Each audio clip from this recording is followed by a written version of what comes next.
طويله قبل التمثيل وبعد التمثيل، وربنا يكرمك يا رب، تستاهلي كل خير. يا رب يكرم كل الناس يا رب في شهر رمضان الكريم. وكل سنه معودانا يعني بعمل كده جميل، ونجلاء بدر بقى بتلعب بتدور على الشخصيات المختلفه اللي بعيده خالص عنها كده، تركيبه غريبه.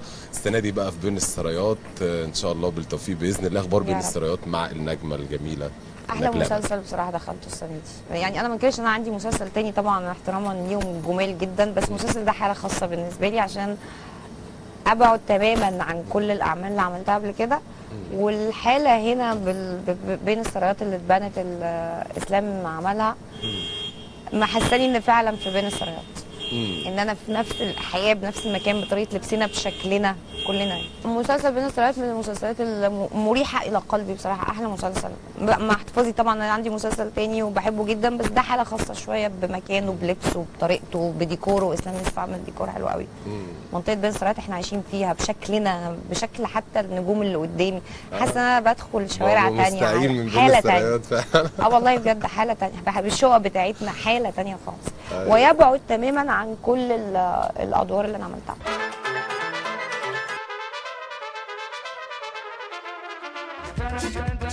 الشخصيه بقى حكوا لنا الناس في المسلسل ان نجلاء بدر عامله قلق قوي ومستبده داخل الشخصيه هي ومامتها، وعمالين كده يخططوا ويعملوا حاجات غريبه. انا اتفاجئت والله على فكره بالشخصيه. يعني انا كنت واخده الحلقات، كنا في البدايات خالص، انا ماضيه على الدور طبعا. احنا معانا استاذ احمد عبد الله، فانت مش بتفكر ايه اللي جاي بعد كده. صحيح حبيبي وصديقي. واستاذ سامح عبد العزيز طبعا عبقري طبعا. يعني طبعا. حاله لوحده اساسا في اللوكيشن. يعني صحيح.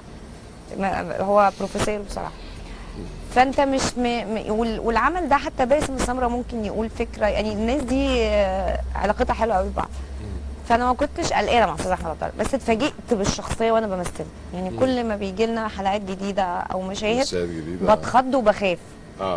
ان نعيمه بتتحول لحاجه غريبه، او نعيمه اساسا تركيبتها الحقيقيه صعبه.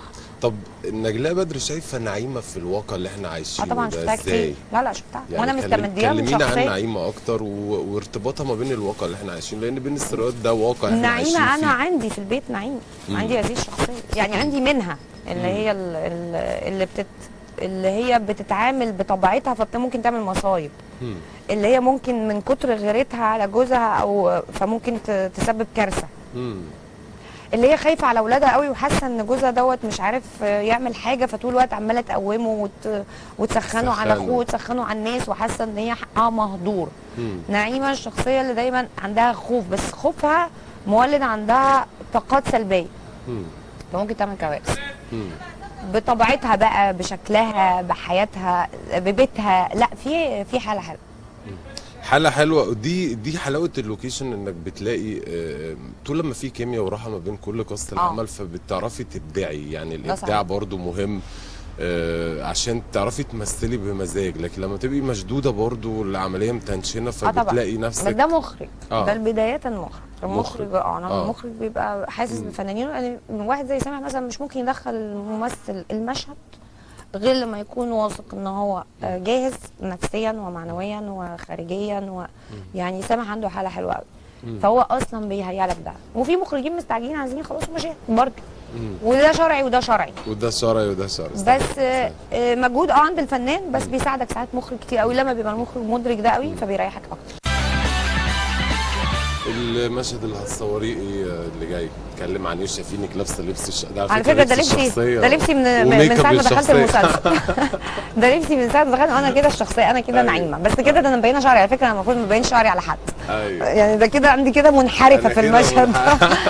طب ايه اللي تعرفتي من خلال يعني قرايتك للعمل نفسه او معاشرتك في مسلسل بين السرايات من خلال المجموعه المشتركه؟ بين السرايات على فكره لا ما عرفتش حاجه جديده. اقول لك الاسباب. انا يعني انا بين السرايات كانت قريبه، انا جامعه القاهره برضو، وبين السرايات ده شارع انا دخلته كتير، وهو قريب من حياه انا عشتها قبل كده، ونفس الشخصيات الموجوده في المجتمع بتاعك بنفس ظروفهم بنفس هو اجتماعي. هو اجتماعي. منطقه بين السرايات دي هي العبايه اللي مغطيانا. العبايه اللي مغطياها. ايه اللي بيميز بين السرايات؟ يعني ايه الميزه اللي في المسلسل نقدر نشوفها عاملين سبوت عليها؟ المنطقه بحكم طبيعه الشغل اللي فيها. يعني هم اغلبهم فيهم مكاتب طباعه ورق، تجار ورق، فرض عليهم حياه مختلفه شويه. زي كل منطقه، يعني انت لو رحت المذبح هتلاقي فرض عليهم طريقه، لو رحت الحطابه، انا رحت الحطابه صورت فيها كنت مبسوطه برضه، هتلاقي فرض عليهم طريقه حسب طبيعه العمل او الحاجه المنتشره داخل هذا المجتمع. واللي بيميزنا ان كل منطقه شعبيه مختلفه عن الثانيه، يعني كل حاله مختلفه عن الثانيه، وبتبقى اكتر مرتبطه بطبيعه العمل داخل. يعني انت دايما هتلاقي في مهنه منتشره في هذا، ممكن تدخل مهنه منطقه تلاقي كلها سمكريه، كلها سمكريه، بتدي عليهم طباع اجتماعيه مختلفه عن منطقه ثانيه كلها جزارين او كلها بتوع سمك. انت فاهمني؟ زي الحلقه مثلا في اسكندريه، دايما المهنه اللي بتبقى في الشارع ده بتفرض نفسها طباع ومشاكل اخرى.